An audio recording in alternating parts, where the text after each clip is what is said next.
Okay, cluck cluck everybody. I'm sorry it's been a while, but winter. Ew. I hate winter. I'm not built for the cold. I'm out there for a purpose. I get that purpose done. I get back into the warmth. Do not like the cold. Um, I think part of it is like I really don't like wearing a bunch of clothes. So yeah, sorry. It's just always gonna be like that in the winter. I probably would have been doing videos by now, but my older chickens are molting. And if you don't know what molting is, it's when they lose their feathers and come back with new feathers. Some chickens, I've had chickens literally come back looking like a completely different chicken after molting. It's kind of neat, the transformation. I wish I could molt. That'd be cool. But so if you've been with me a while, I don't like to do videos when it's molting. For one thing, they look horrible. They got like bare patches everywhere. They look like they have the mange. Um, and also, it's like a really high stress time for them. So I don't want to like add to that stress by doing videos. So that's one of the reasons why we really haven't, even though the warmer weather has started, we really haven't done any. Typically, my chickens, because it usually drives me crazy. They molt like right as winter's starting, and it drives me crazy because like I'm worried about them being cold with bareness. But for this year, they started molting in spring, which is good. That's what I'd rather happen. But they're all molting at once. Usually it's like kind of like, a couple of those molt, couple of those molt. I think maybe it's because most of my chickens were all born close to the same time. I have been asked a lot about hatching. I've got too many roosters, honestly, right now. Um, People always like give you like, oh yeah, you can do this and you'll get more females. Do this. None of that works. I've tried it all. None of it works. Every now and then I'll get a good hatch where I have less roosters, but typically it's like half and half. It drives me crazy, and ugh. And also another reason why I'm not been doing videos, I have to be on guard like at all times with Cotton right now. Cotton is he is the bane of my existence. I have thought about hurting that little, he's not little, that big Roo, just because he wants to hurt me. And he always catches me when I'm off guard. Like he'll like wait a few weeks, like, and I'll think, okay, he's calmed down, right? Like yesterday, it'd been a while since he had actually came at me. Yesterday, I didn't go out there with my tall boots on because I almost always wear tall boots when I'm dealing with roosters because they typically go for your calf. Um, thank God he got me right as I was closing the gate, or tried to get me right as I was closing the gate, because he probably would have sent me to the hospital. Probably would have ended up with a few stitches had that gate not been shut like right as he was getting me.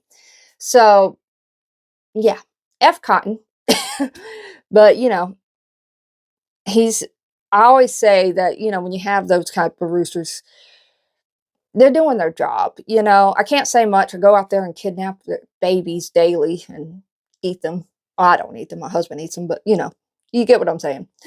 Um, the In case I'm not coming across clearly, I get their eggs. I don't want anybody to be like, "Oh, she eats baby chickens." I don't eat baby chickens. I actually don't even eat chicken that much. Um, and I never eat my chickens. Just throw that out there. Sometimes we always get our meat locally, and my chickens are brought up to lay eggs. There are some chickens that are literally brought up just for meat, and there are chicken farms that do that. And I will tell you also that the chickens that are brought up for meat, they they're actually not going to live long, whether they're slaughtered or not, just because they're bred that way, and that because of that, they're going to be in really bad health too much farther than like 4 months. It's a sad thing. I apologize if it upsets anybody, but that's just how it is. But yeah, so I probably won't be hatching. If I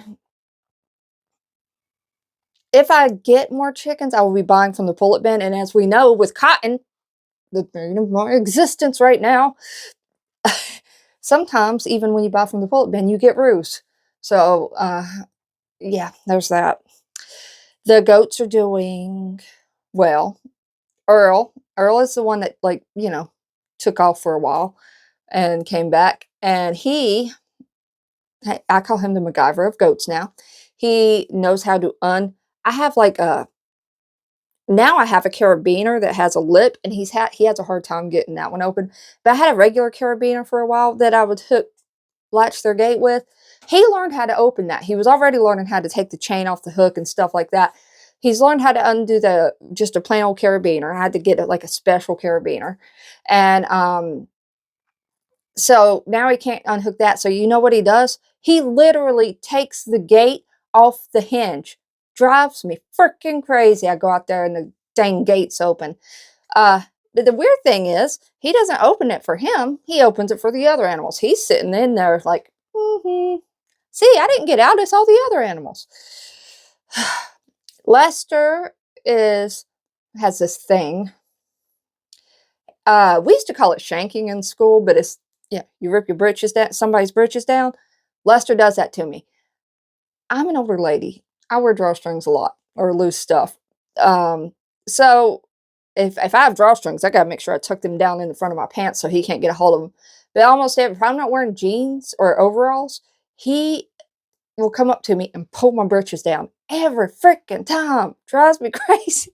I'm always like, no.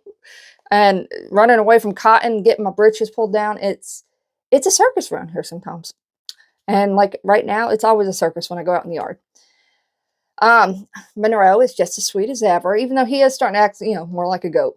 He has his stubborn moments. Like almost every evening, it's funny. He helps me get all the birds up. He's really good about that. He's like a little herding goat. If he sees me having problems, like the ducks, it's always the ducks. He'll round them up and scoot them into their house, and then he stays outside like, see, mommy, I did good, you get to let me stay out. And I'm like, no, you got to go up too. So and he gets stubborn, and I have to like push him in. So there's that. I do have a baby girl goat. If you haven't seen my community post, I don't have her yet. I get her at the end of May. I'll put a picture right here-ish if you haven't seen it. I get her at the end of May, and the people who we got Monroe from, I've always said, if I could, I would get all my goats from them. Like Monroe was just so sweet, and I think that it's probably because of their hands-on approach as far as the breeding, birthing, raising process.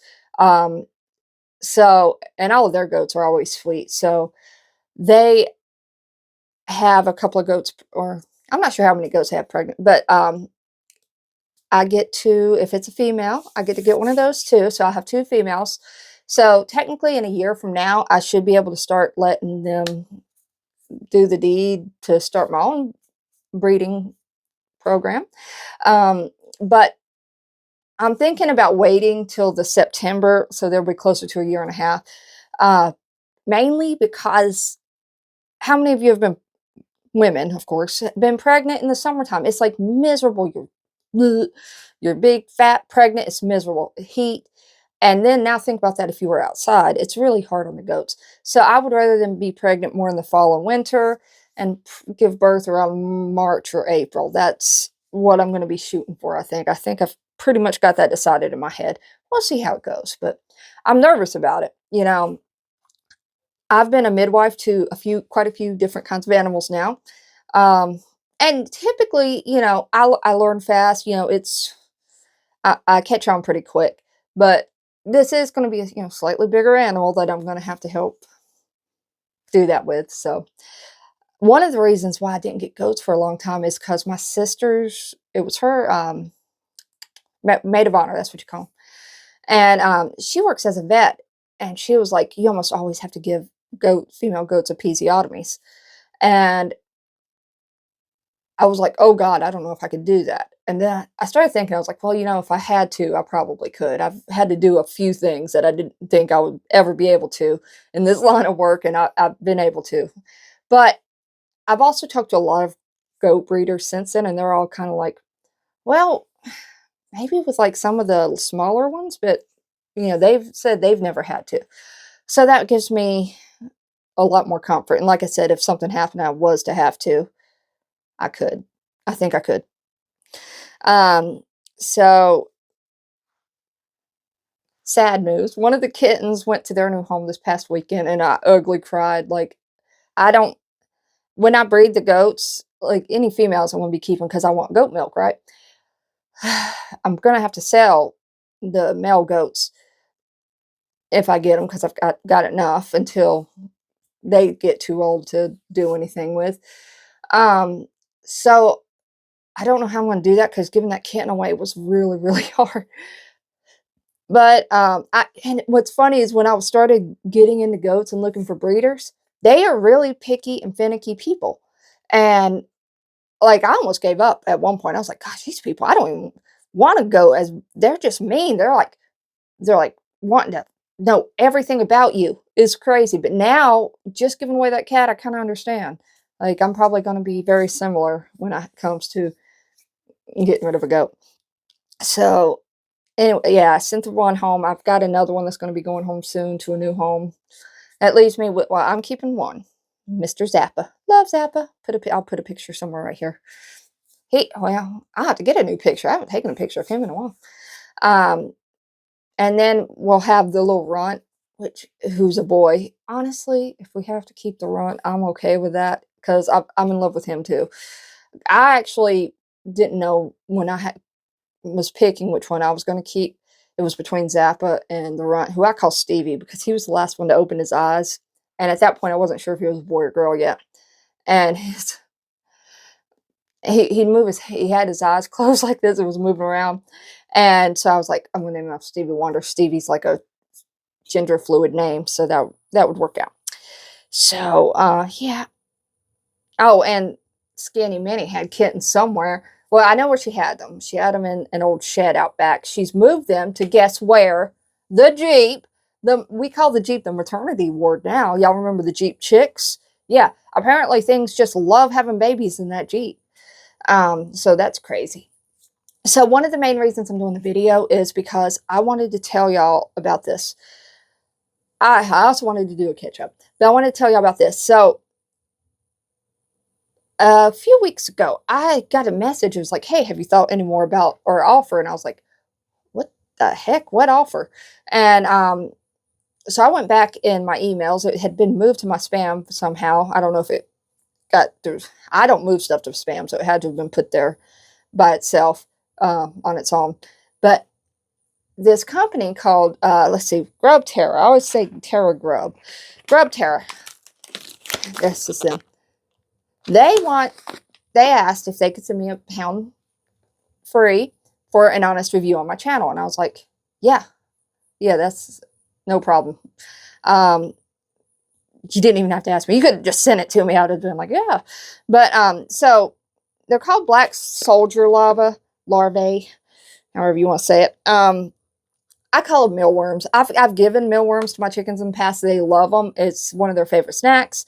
So I have no doubt that they're just going to love these things. But it's an American-based company. No, they make treats for chickens, fish, the other kind of birds, reptiles, different things. This is supposed to, I'm always looking for a way to supplement my chickens' calcium, especially the bigger chickens, like their eggs, shells. You'll start noticing them getting thin. I go, okay, what can I add to their diet for calcium? This will do that. Now, it's a perfect time. As I mentioned, my chickens are molting right now. This is also supposed to keep the feathers healthy. So this will be a good time to really put this to the test. I got this, got it like at the end of last week. So I need to start. But the reason why I haven't started yet is because I really wanted to do this intro video showing y'all. I'm going to try to get a video of the egg shells real thin because they are real thin right now. So we can see how that works out. I'll get a video of my mangy chickens during their molting season so we can see how that works out. So it's honestly, it couldn't have came at a better time. I will be doing an honest review. I can already say that they get like 1 point for like offering this because I think was really smart of them to, you know, offer just regular people a free bag to try. And honestly, if my chickens like it and it does exactly what it says it will, I'll get a subscription to this stuff because like I said, I'm always looking for ways to supplement my the calcium. And let's see. There was something, oh, they are American based. That's another thing I wanted to say. You know, I try to, obviously you can't all the time, but I try to really stick with American based companies. I try to stay really local, to be honest, but there's not nowhere local that I know that does this. And if y'all have been with me for a while, y'all may have remembered me doing something called a maggot bucket. Blech. It's as gross as it sounds. I hated doing it. It stunk. But it's basically the same thing that I was going for when I was doing the maggot bucket. Thank God. Thank God. My husband was like, yeah, you don't have to do the maggot bucket, because he was the one that was like really pushing it. It was horrible. It smelled. A maggot bucket is basically you throw rotten food in and you let maggots, and you have holes drilled up so the maggots come out for the chickens. It was gross. Okay, so this is a way less gross way of doing that, and keep letting them get, you know, all the health benefits from it. So I'm looking forward to trying this. Cluck, cluck, everybody. I miss y'all. I will be slowly doing videos. Obviously, I'm going to give it time because I want to make sure I get a really good review. And whether it be a negative review or positive, I want to make sure that we give it time to, you know, do what it says it's supposed to do. So, cluck, cluck, everybody. I miss y'all. I love y'all. By the way, in case y'all haven't noticed, some toys have taken over my studio. This is from my husband's little hobby channel. If you ever want to go check it out, it's called Backwoods Diecast. I'll put a link in it below just in case. Cluck, cluck.